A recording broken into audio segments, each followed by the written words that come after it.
Kapag magpe-payment po kayo, sir, click nyo lang po yung amount, sir.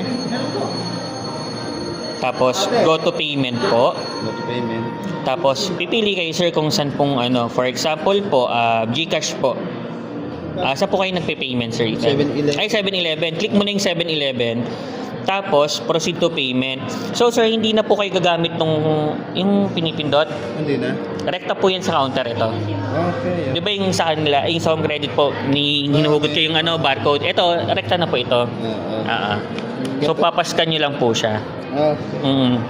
So, wala po kaming reference number, sir, ha? Ulitin ko po. Bali, ganito lang po siya ulit. Ulitin ko po. So, di ba, 4 na sir yung password. Ito po yung makikita nyo. Nakikita. Click nyo na yung amount. Go to payment po. Tapos, i-click nyo po yung 7-Eleven, sir. Tapos, proceed to payment po. Kasi yun yung barcode, sir. I-ano nyo lang dun sa, scan lang po nila yan. So, sir, may video po naman, sir.